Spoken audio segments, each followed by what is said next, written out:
Welcome to Object of the Game. I'm Maureen Kyle here with Chuck Kyle, and I also call him Dad. Yes. You're going to hear that throughout this show. But in his time as a football coach, track coach, and a teacher, there was always the philosophy of the field is a classroom. So if you're just joining us on this show because it's kind of a brand new show, that is the object of this game that we're playing here. We are talking to guests about how they learned life lessons through sports.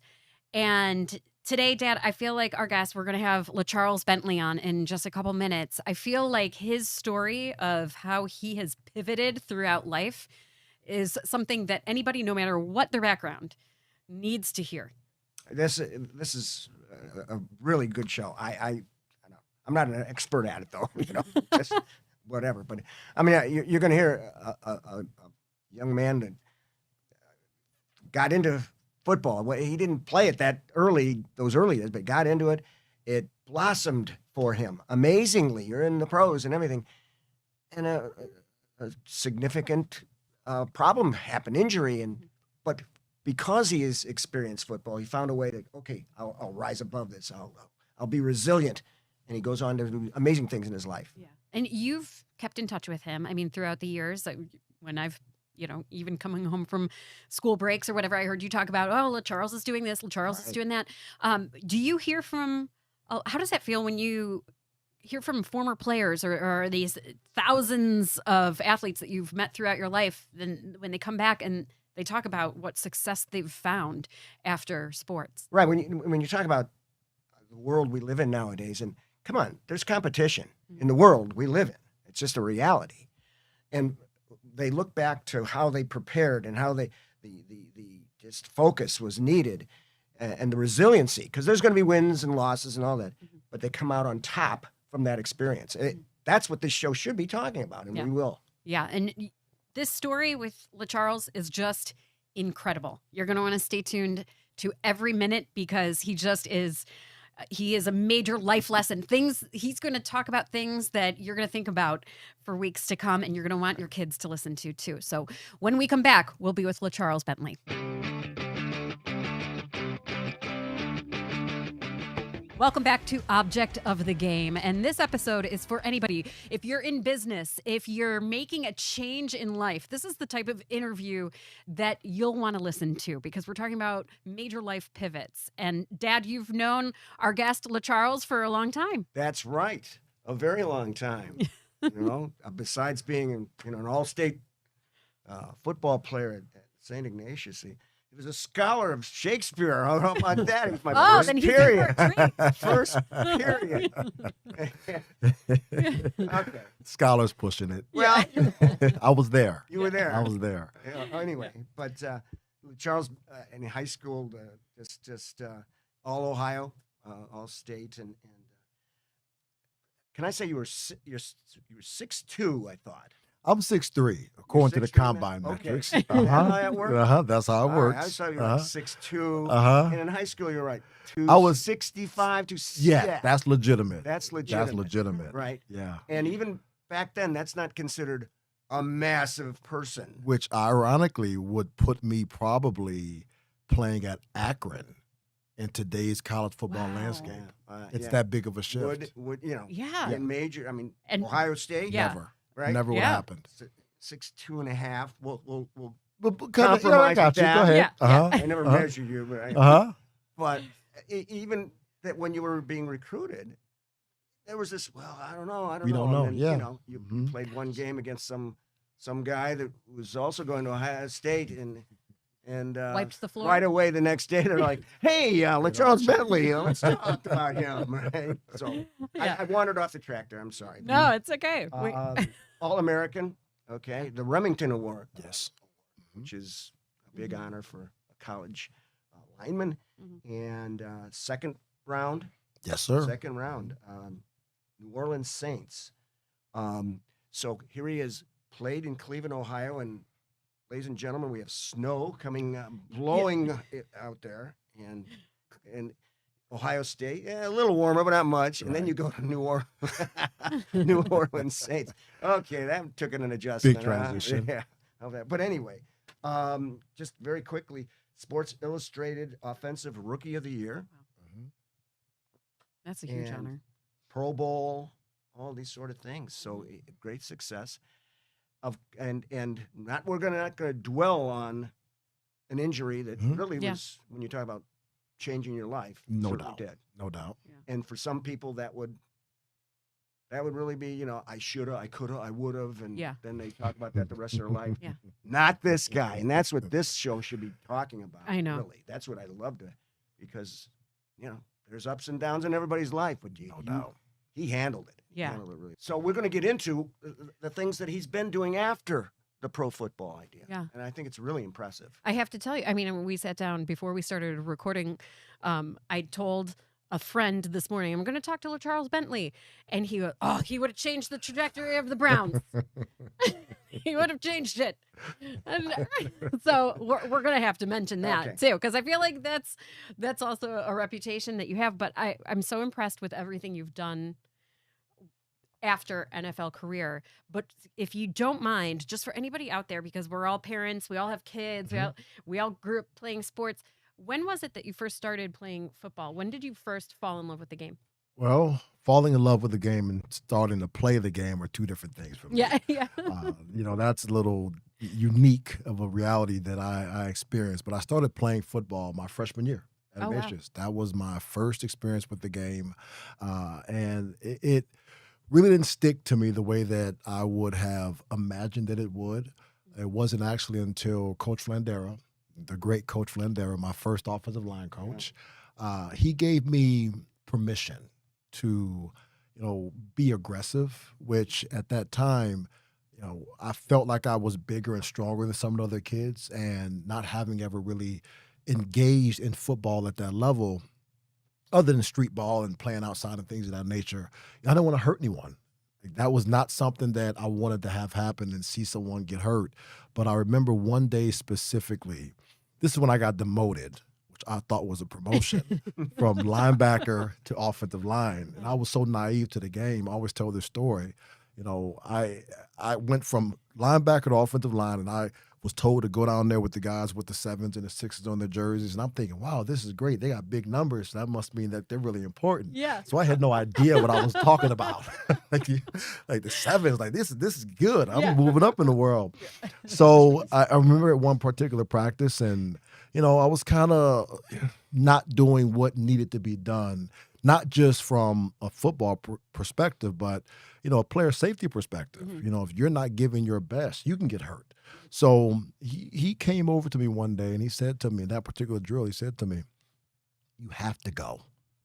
Just go. And the next play I went, and someone got hurt, which what I did not want to have happen. But in that moment, it was one of those things where that opened Pandora's box for me. It was one of those things where it was a bit surreal of an experience to be given permission in that space, in that time, at that age, considering where I was at, you know, being at Ignatius, which was a completely new environment, you know, to be given that freedom and the permission, it really created something inside of me that I wanted more of that, you know, like this. So how do I get better at this? Now, falling in love with the game, that came later. I fell in love with the competition. I fell in love with the intensity. I fell in love with the aggression. I fell in love with the preparation to be better at these things that I just kind of mentioned. Yeah. But, you know, understanding the team and understanding the team dynamic, understanding the conditioning, understanding all the other components that came with being a football player, that stuff came much later. That came much later. But that's part of my journey, what made it unique for me. Yeah. Yeah, the unique thing I often tell players where our practice field is, there's Lorraine Road going by, right? And you go, now, fellas, look at the opportunity you have here. On this field, the ball is snapped, and you can just go ahead and do just what you talked about. Be aggressive. And you go to a game and people applaud you. Fellas, you walk outside that gate and you're out on Lorraine Road. If you did that, you're arrested. You can't tackle and hit people like that out there, but look what you have the opportunity to do here. Right. So let's do it, okay? Right. And that was it for me. That was the coach's point. That was the experience to me that it's like a drug. You know, you have it and it's like, oh, I want more. And then how do you begin to increase the intensity of that moment? And that's what I was constantly chasing as a player. And then when you were developing, what was the challenge when you're in high school level, like to really have that motivation? Like, how did you find that motivation? Did you need to find it or did it just come naturally? No, I actually sought it out. And the beautiful part about my journey specifically was I don't believe that I would have had the football experience and the success that I did, and even the success post-career, without having been at Ignatius. The environment and the standard that Coach Kyle set, that team, that culture, there was just an expectation that came along with that. And so I didn't know how to work. I knew what I wanted in the process of this journey that I wanted to kind of partake in, but I didn't know how to work. I had never been, working out and lifting weights and the conditioning and, trying to balance being a student and an athlete at the same time. Like, that was new to me. So it was the players that came before me, and it's some of the guys that were with me, such as Brian Massenon. He was the one that I clung to, because he had played football. He's a football junkie, a football savant. Like, he would talk about, NFL films, documentaries that he was watching at home on VHS. And I'm like, you're a loser. Like, get a life. But to that point, he knew how to work. Yeah. He knew how to work. So I would just follow him. Yeah, he was a lineman, but he was my height. And Brett. coach's point, and as much as you love the game, yes. just, But the coach's point, here's the thing that really was interesting to me, was the fact that he didn't have a lot physically. But in my mind, it was like, he's a good player. Yeah. And so how is this happening? It's not about what you have physically. It's about your understanding of the process and your commitment to the process. He had that. And so I chased him. And I'm like, if I got some tools, and I got a little bit more gas in the tank than he does, but if I can just mimic his work ethic and how he approaches things, maybe I can be something different. And that's really the foundation that was set for me. And then that, honestly, is, as we will talk about on the show, that has stayed with you. It stayed, in yes. what you have done No with doubt. your line academy, Mhm. all the things you do. There's talent you're given, but there's this other factor. Correct. That you're talking about. Right If there. you don't put in and it sounds so cliche, right? If you don't put in the time, you don't put in the hours, you don't commit yourself to the craft, to the art, whatever it may be, you're going to be nominal. And that's just the reality of it. And it doesn't matter how much talent you may have. It doesn't matter what God has given you. It's what you are able to take in any circumstance, take and cultivate. And that to me was always, it wasn't always. That's what I learned. That's what I learned at Ignatius. And I'm always going to defer back to, it was the culture that I was exposed to so early on. And had it not been my time at Ignatius, developing those skills and refining those skills and capabilities, I would have probably learned them much later, which means what? You got a shorter runway to work with. Yeah. I have a pretty significant runway to have accomplished different things in life. And, I've always said to myself, I live multiple lives already. Yeah. I live multiple lives, and I'm proud of that. And there's multiple more that I am going to continue to live. But had I not gotten started early, I'm playing with a much shorter field. And that's not where I believe that you're the most effective version of yourself, when you're always pushing against the clock. Yeah. Well, this guy knows how to work. We're going to talk about what he learned moving forward in collegiate level, NFL, and then beyond in the business world. We'll be back with LeCharles Bentley.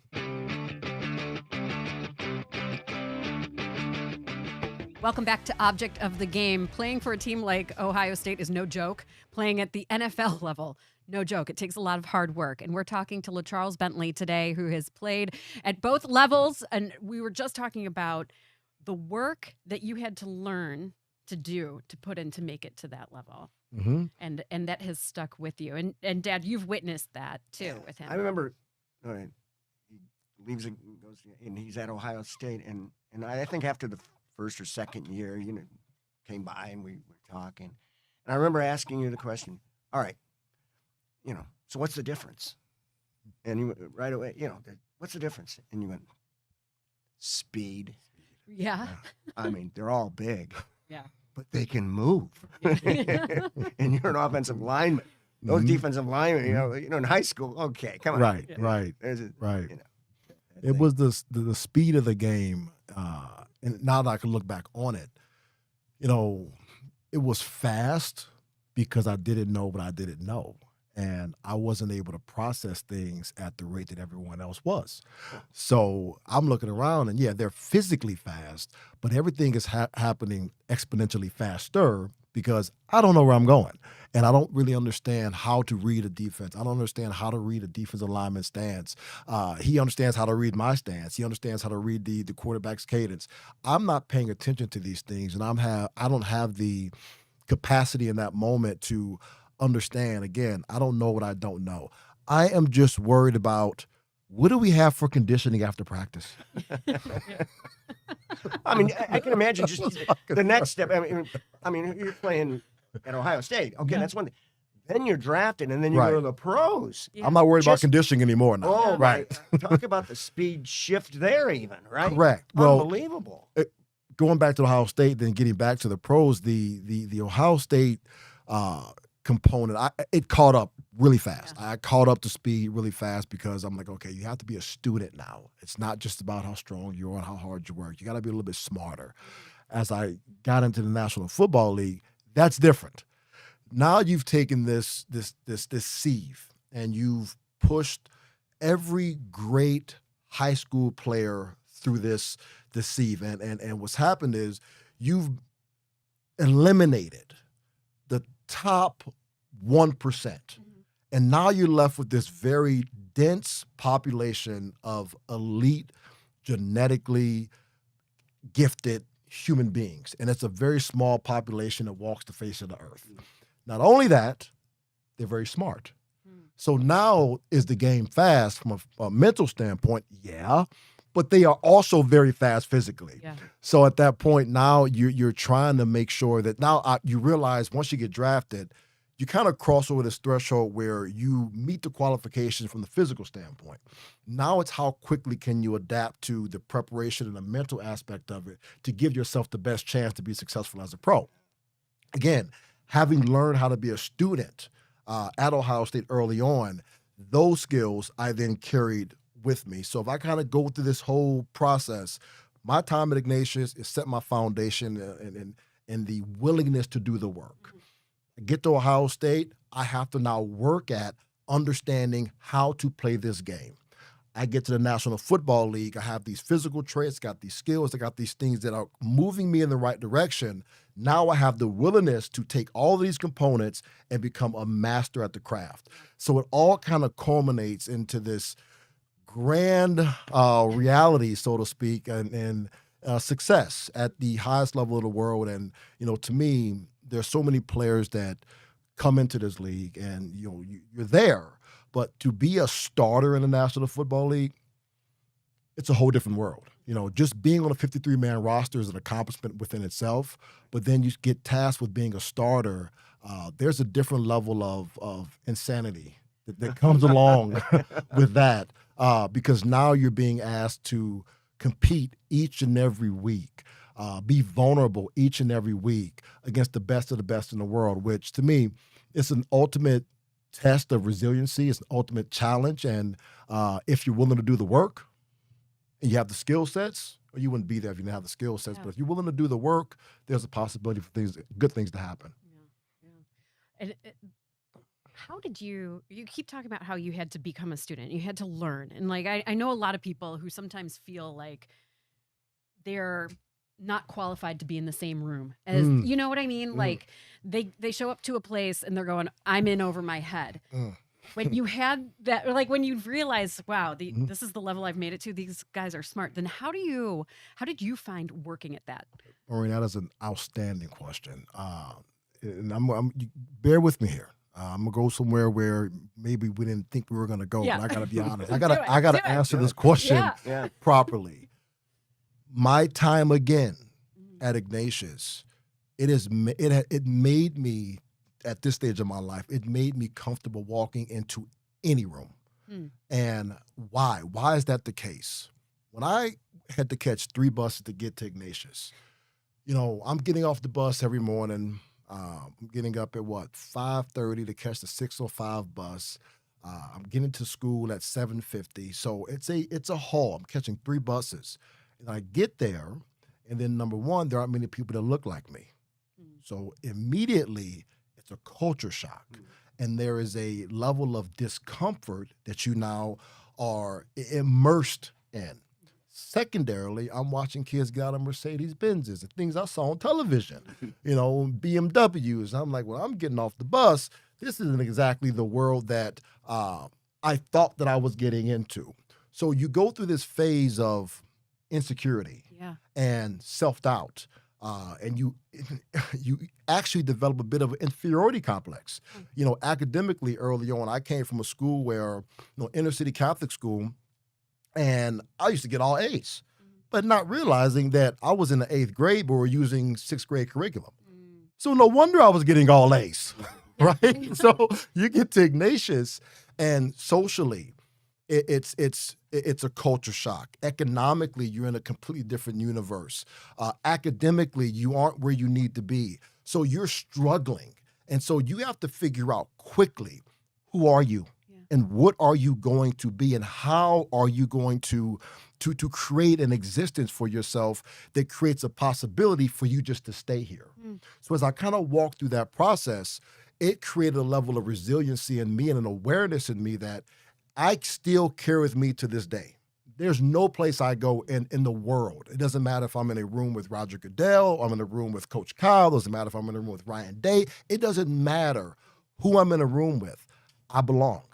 And I built that and I lived that through my time at Ignatius. And I carry that with me today. That is the ultimate gift outside of the athletics. The ultimate gift that school gave me was a pride and an understanding that there's no place where I can go in this world and not feel comfortable in my skin and not feel like, you know what, I can compete here. Not just compete, I can excel. Yeah. I'm so glad you brought that up because you're a parent, I'm a parent, Dad obviously raised a couple of us, but fair to say. I feel like now though, raising kids, we don't want our kids to struggle. Like we do everything we can to let's make sure that they're on this great team, and let's make sure we don't want them to struggle. But here you just said that that's what set you up for success. We try to mitigate as much adversity and discomfort as possible, partly because we're told to. And that's just kind of what we get fed every single day through different outlets and whatnot. But the reality is this, there is no triumph without struggle. Anything that's worth being crafty. Look at this desk. It took some time. It took someone to stub their hand, to drive a nail the wrong way. But this thing is sturdy and it's well built. And I think that forging that you have to go through as a person, be it a woman, be it a man, like you have to go through something to challenge yourself. And I think in moments, that I had to go through, it created a different perspective for me, and I challenge my kids each and every day. It's not at the scale, I don't put. I take my son to school in the morning. Yeah. I don't make him ride the bus. But Maybe now you will. But I take the long way. Like I'm gonna teach him. I'm gonna teach him, right? I don't make his lunches. He can make them himself. Yeah. But there are things that you can do that I don't have to create this exact same experience for my kids. And obviously, I think that that's something that we as parents, we have to get comfortable with. But, trying to create an all-star environment for your kids, I think you're doing them ultimately a disservice. Yeah, the challenge part of it, there's a point where they've got to jump into the deeper end of the pool, as a metaphor. It just, they have to. And the idea of, grade school, you come on, we're bringing you along. But high school, college, they should be, come on, you're on your own. You got to handle this yourself now. Mom and Dad's not going to be in your dorm room going time to do your homework. Right. I'm sorry. Yeah. You're on your own now. Yeah. And you got to handle it. This is just this way of progression that is healthy. Correct. And there's going to be disappointments, right? I mean, this man's on his way in his pro career. He's on his way to, I'll be an honest statement here. He's all pro. He's Pro Bowl, all this stuff. And he has this injury. And when this thing all takes place, I can remember being a coach going, infections. Oh, you just put a little, little medicine on it. Same thing I thought. A little alcohol on it. You're all right. Yeah, that does the end. And there's this other infection that developed. Yeah. Okay, as things get, and he goes through a major, major challenge in his life. Right. But you had that challenge before, and here's the big challenge. And look what he's come out with. Right. Correct. We're going to talk about that when we return. This is a story you're going to want to hear.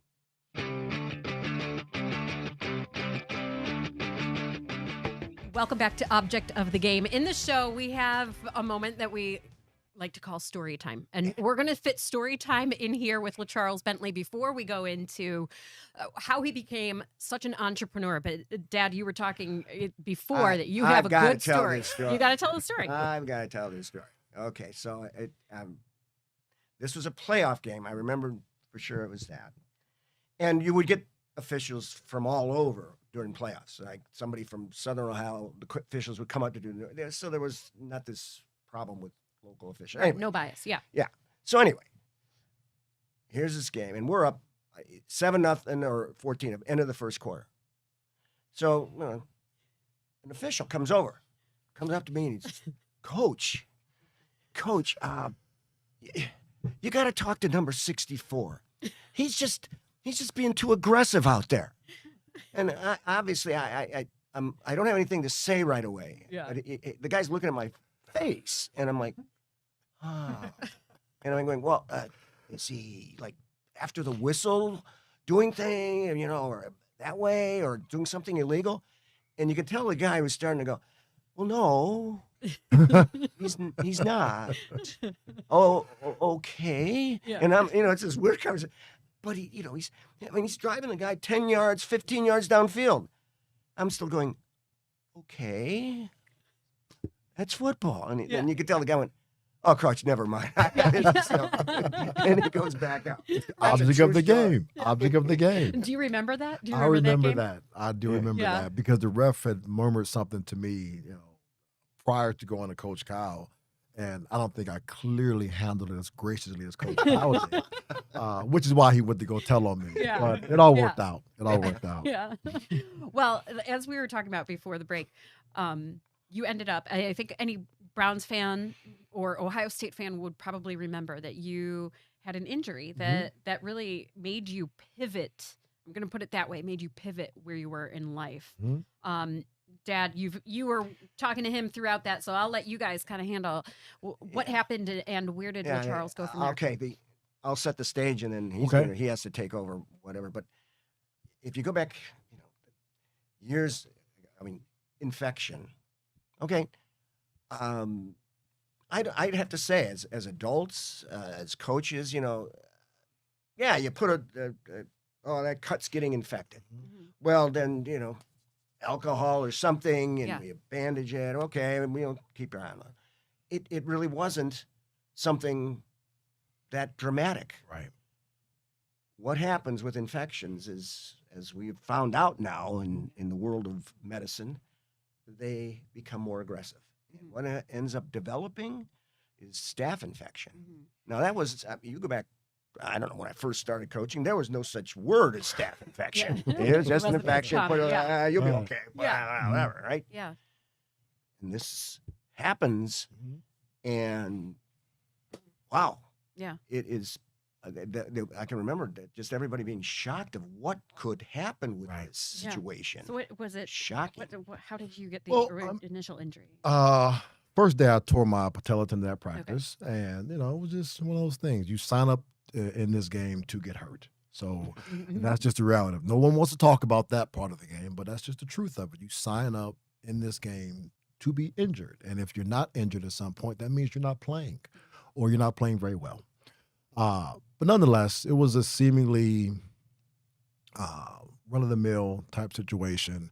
But it was the subsequent issues that extended from the surgery that created a unique opportunity to pivot in my life. Yeah. The nicest way That was anybody very has nice. ever gotten. So you got a staph infection during the surgery, Yeah. is what that really means. Right. So, to Coach's point, I didn't realize when I was first told that it was a, quote, life and limb threatening situation. I'm 26 years old. I am that stage. I was the highest paid center in the history of the National Football League. I think 2 days prior, I just shot a McDonald's commercial. And life is good. And in terms of my personal goals, I'm riding to Canton. That's why I came back to Cleveland, because in my mind, I can literally walk to the Hall of Fame. So that was my mindset. So when I was confronted with that reality, it was a lot to swallow in that moment, and I didn't fully digest the magnitude of it. So you hear infection, it's, give me some Neosporin and I'll be okay. Yeah. Let me sleep this off. Give me some more NyQuil. So at that point, it was far beyond that reality. So, it required multiple surgeries to get things under control. I spent an extensive amount of time in the hospital, more so than I would ever care to revisit. And then beyond that, it just never quite was treated in a way that allowed me to kind of get back moving in the direction to continue my career. So ultimately, the infection is what created a significant amount of damage to the joint, to the surrounding tissues and things of that nature. And it changed the way that I had to look at playing football again. But all in all, it was the best thing that ever happened to me. It was the best thing that ever happened to me in my life. Yeah. And I'm so... I know. Right? I know. Most people... I'm about ready to fall off this Right. chair right now. most people would not have the mental fortitude and resilience to think that way. I needed that. Folks, you got to listen to this one. I needed that. I Wow. needed that. I needed to be brought back into my purpose. I needed to be brought back into my calling. I needed to be brought back into my walk with Christ. And I had gotten away from that, not from a worldly perspective. I wasn't in the streets and all those type of things. I wasn't into drugs and alcohol. That was not my thing. Anything that distracted me from achieving what I set on my heart, which was to be the greatest center to ever walk the face of the earth, it was a no-no for me. I was so consumed with that reality. So I kind of go back to how the conversation started, that drug. That drug of success, that drug of, feeling like, hey, I can really do this. It overwhelmed me and it consumed me to the point where I was willing to forsake the people around me, family, friends, associates, anything that was not in alignment with helping me get from where I was to where I wanted to be. It was a no-go. I already had my Hall of Fame speech written. Like literally, it was written. It was a lot of cuss words in it. Yeah. Trust me, there were a lot of cuss words in it. I had this whole grand plan in my mind of how I was going to receive my bust and all the people I was going to tell them, at that moment on the stage that they doubted me, that they didn't believe in me. It was not going to be a nice moment by any stretch of the imagination. But as I kind of look back through that, that situation for me, it brought me back into my purpose. It brought me back into my walk, and it allowed me to really reflect on what mattered. And the things that I was able to learn through that experience, the physical, the mental, the emotional, the spiritual growth. You talk about transformational. The most transformational period of my life was my time at Ignatius. But this moment in my life, this chapter of my life, it was about who I was becoming. And the person I was becoming wasn't the person I was called to be. And so it brought me back to where I was supposed to be, and the things that I gathered along that journey in trying to return to play selfishly. Didn't realize that those gifts and those talents and those skills were going to be used to help other people. But I had at that time, it was not about other people. Trust me, Yeah. it was about me. Yeah. Me, God, I need to get back for me. Right. But as I kept, evolving, and other instances, happened throughout that time period, it set me where I needed to be. And it was a moment in time where I look back on it as trying as it was. I wouldn't change it. I would not go back and undo anything. I needed it, and I wouldn't be here without it. I would be in the Hall of Fame. I would be in Canton, but that's I would the truth. I would be in Arizona, sitting by a pool right now, lonely. Wow. That's not a drunk or anything. I don't want to put that out there, but I would be lonely. I would have forsaken my relationship with my kids and siblings, and it would have cost me everything to achieve that. Now, the best thing that I get to do every day is get up and serve other people and use those gifts and the things that God has put in me to give back to the game and give back to so many. And it is the most peaceful reality that I never imagined having the opportunity to experience. And I love it. And I would not change anything in my life.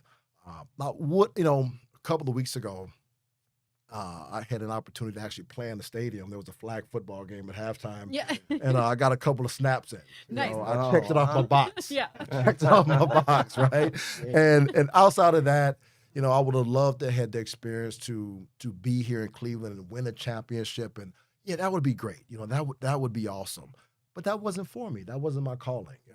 I'm going to continue to do things that's going to impact the game at a very high level and impact the areas that I serve at a very high level. And hopefully one day, maybe someday, it impacts the Browns in a different way. But as of right now, I'm where I'm at, and I wouldn't change it for the world. Well, so many people with what he went through. Yeah. You hear them talk like, "Well, I should, I could have, Yeah. I would have." Oh, yeah, but Right. forget but that. It didn't. Right. You can't Yeah. change that. You Yeah. can't change those things. Yeah. You have to be resilient. I mean, that's life. Yeah. And don't 30 years later go, shoulda, coulda, woulda. I would have done this. I didn't. Come on, life isn't that easy. Yeah. Not that Let's easy. go. Yeah. I You gotta think what handle you it. said is so powerful. We're going to talk about the way that LeCharles has pivoted in his life, where he built off of that setback, if we want to look at it, but he sees it as a set forward. We're going to talk about that when we return.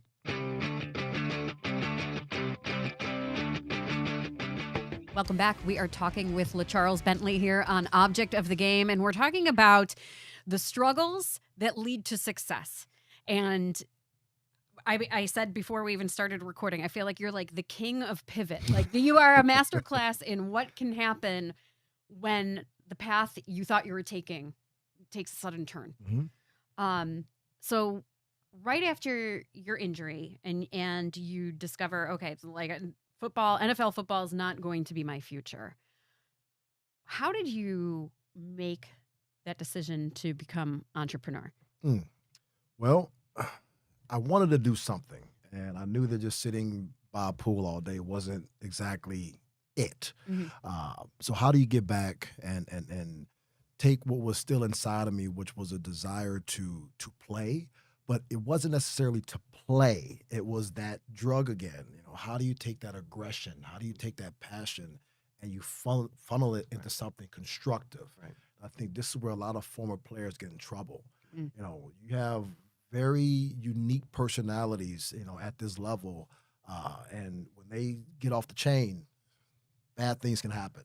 So I knew that I was in a very unique space emotionally, very vulnerable and open.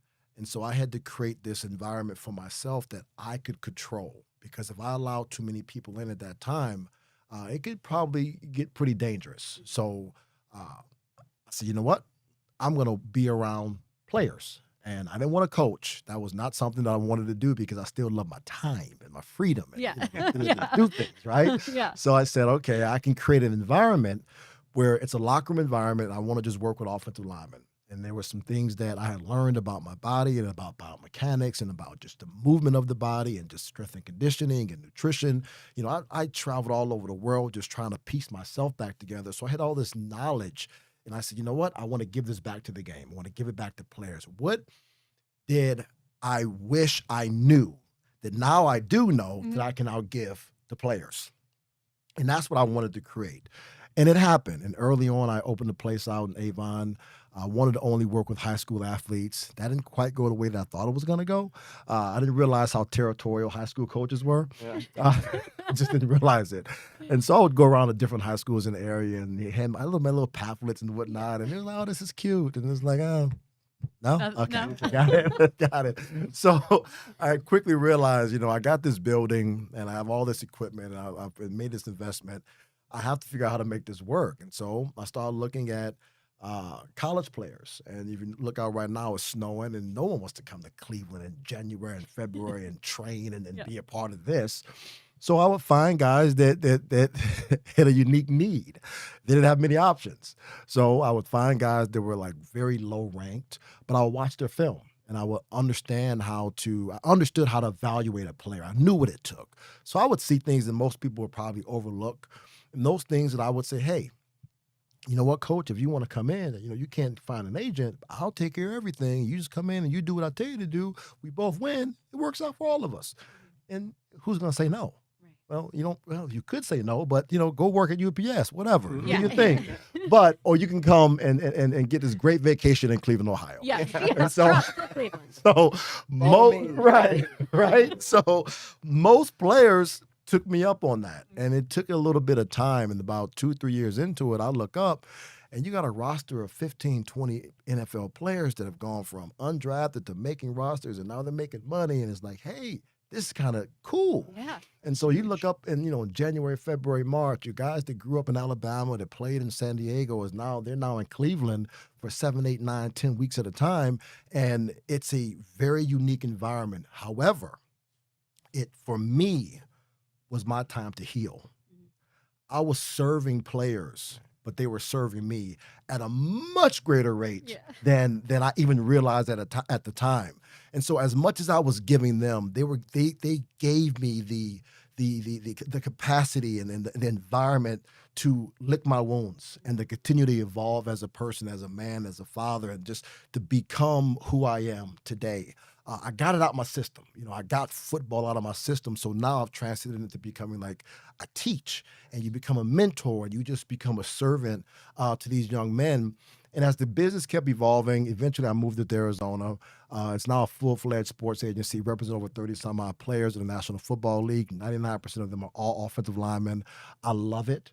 I love it with a passion. I have great people around me, a great team of people around me that have kind of been with me my entire life. Brian Masson, and we talked about Doug Gizzy. These are the type of men that, you trust them because you know where they come from. Yeah. You know what the stock, right? Yeah. I know where they come from. I know what they believe in because I believe it. So I know who you are, and I trust these men, and they've allowed me to evolve in business at a very high level. And now being able to my role with the National Football League has been a very unique experience. It's something that, I never imagined. Sorry, let's make sure that the audience knows. I mean, you are now the senior advisor of player performance and development for the NFL. Correct. I mean, that's the whole league. Yeah. That's watching all the technique. I mean, you got a lot of work to do with that. It is. It's a unique task, and it's something that I don't take lightly.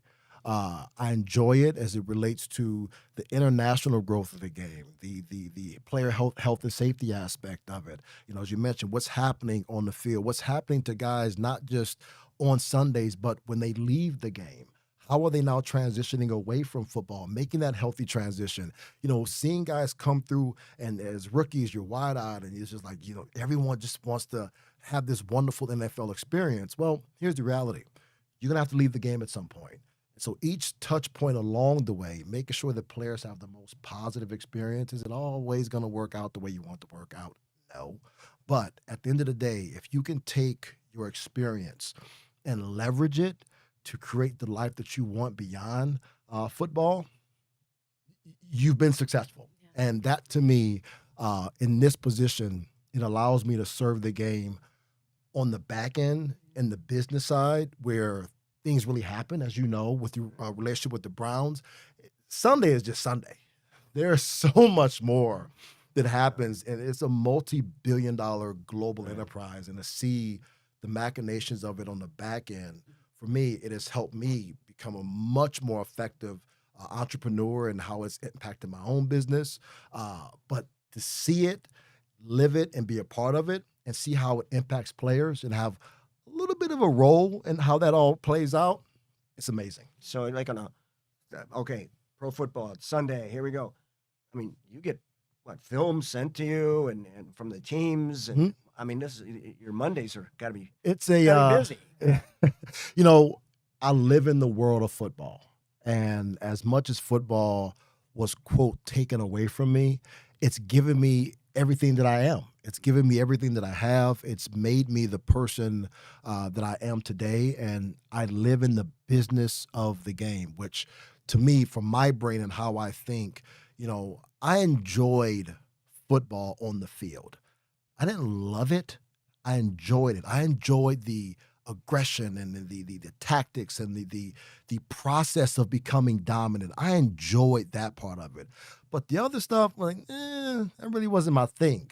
But this side of the game, it allows me to really explore fully who I am as a person. Yeah. And now I can take my intensity and my focus and my drive and apply it in a very unique way. And all the things this man has taught me and apply them in a very unique way, they create something for me in the life that I have that's, to me, it's special. And to me, that it's something that I enjoy. And I'm not done by any stretch of the imagination. But in my mind, I'm just getting started. Yeah. When you get those films and those games, I mean, can you sit there and going, I see why this team's winning, and I see why this team's not winning. Trends.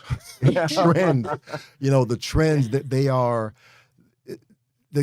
as you know, I don't have to tell you anything about film. Film speaks to you. When you've been around the game long enough, film speaks to you if you listen.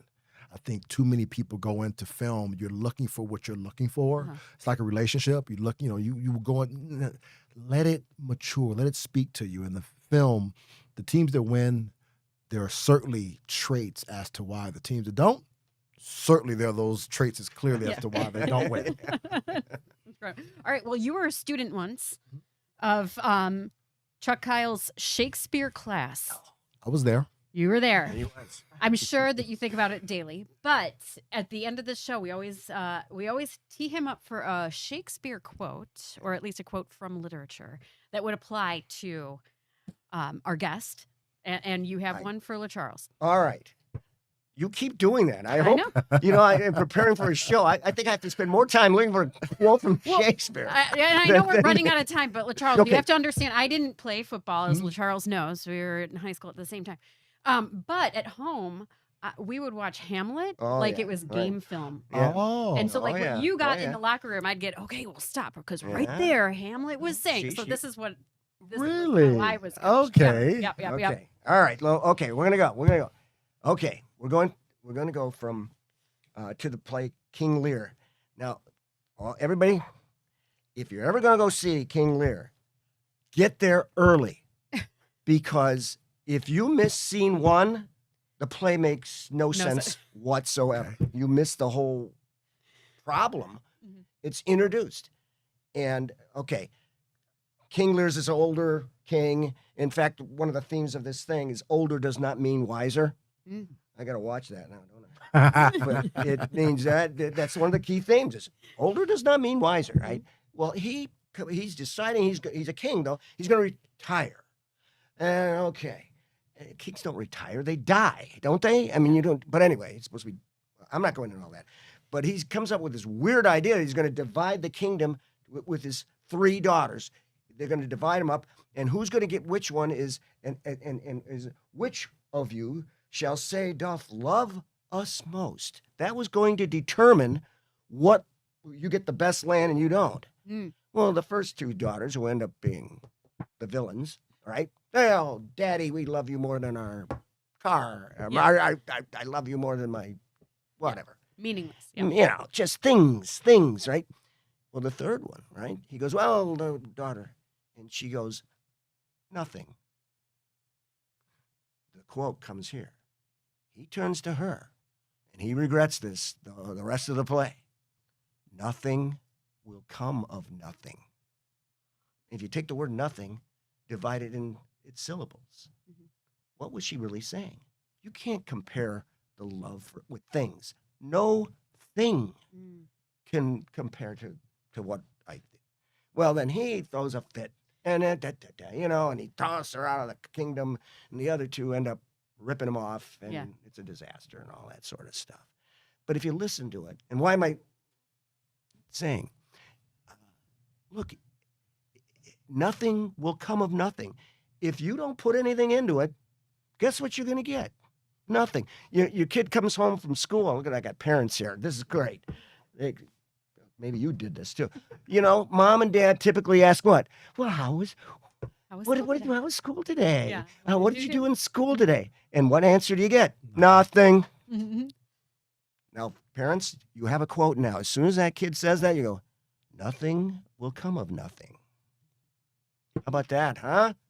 I like that. Yeah. Does it speak to you, LeCharles? It does. I'm going to use it today. Yeah. I'm going to use that Got a today. couple kids coming home from school today. There you go. Yeah, I like that one. Yeah. Well, there's a guy that look, I mean, you make some things happen with your life. You're given this life, you're given how you're at, you're given God-given talent. You have all these, there's opportunities that do occur. Mm-hmm. Keep your eyes open, they do occur. Yeah. But if you don't apply anything, if you give nothing, mm-hmm. you're going to get nothing. Yeah. And that's your responsibility. If you had done nothing after an injury, right, then you wouldn't be where you are. Correct. Yeah. Correct. And all these players that are benefiting from your teaching and your guidance would have nothing. That makes sense. I like it. I like it too. I want to use that. There you go. There you go. Sure. LeCharles, you have been so incredibly insightful. I really appreciate you sharing Thank you. the story and going where you didn't think you were going to go. No doubt. I mean, that no doubt. That's one of those insights that I think a lot of people will be able to relate to. So, yeah. Thank you so much. Yeah, thank you, buddy. Appreciate it, Coach. Appreciate it. Well, that does it for this episode of Object of the Game. You can catch all of our episodes on the Big Play Network. We're on YouTube, Big Play's YouTube. We are on the free Big Play app, available on iOS and Roku, also on Twitter, which we all now know as X. So you can follow along. Thanks for watching The Object of the Game.